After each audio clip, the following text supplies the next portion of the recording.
siapa gelar Pak? Darussalam. Aja kon apa gelar? Kampung Penengahan Laai. Penengahan Laai ya. Acara ini apa gelar nih Jono? Menjalang Pak Sawal. Ada pija Pak? Ngejalang balang pas awal ya. Tujuan acara seno apa? Silaturahmi Kampung Penengahan. Jalan Luhur Tumbai hingga saat ini. Jadi tujuannya apa Jono? Silaturahmi. Silaturahmi ya. Dari Daluhur hingga saat ini. Makna aja acaranya?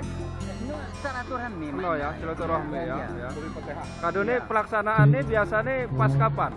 Pelaksanaannya Pak Sawal. Setiap tahun Pak Sawal. Setiap tahun. Mawat berubah ya. Mawat berubah. Ya. Kadone kekirane jak tahun pira mulai? Ada ratusan tahun ya.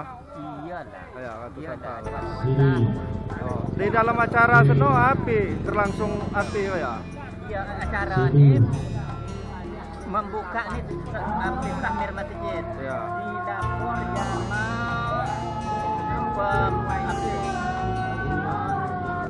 tokoh masyarakat Kampung Ya. Penengahan. Sambutan. Iya. Pelaksana iya ya. Tahmir masjid. Ngelapor ke Balai Luhur Penengahan. Pak Leluhur Penengahan. Menanggung jawab buat Kampung Penengahan. Ya acara ini berdoa kado api dah. Kata-kata sambutan. Ya berdoa kata-kata sambutan. Ya kenalah. Oh, ya. Kadon daleh mengan-mengan.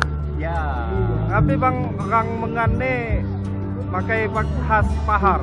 Mawar hak pakai nampan biasa Ya laman biasa tapi inilah ke tradisi ni. Tradisi ya. Tradisi ni. Kalau ada jak tumbai-tumbai kena ya. Ya. Oh ya. Tradisi ni. Terima kasih Pak. Ya ya.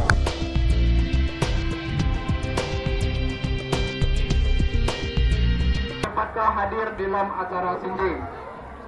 Alhamdulillah acara mau dicaranji adu dilaksanakan jak tahun sampai luar bukan penengahan dapat bertungga silaturahmi dalam acara melestarikan adat budaya Nah, inilah penaturan anak pandai. Anak wabah dia, hatinya dia, saya.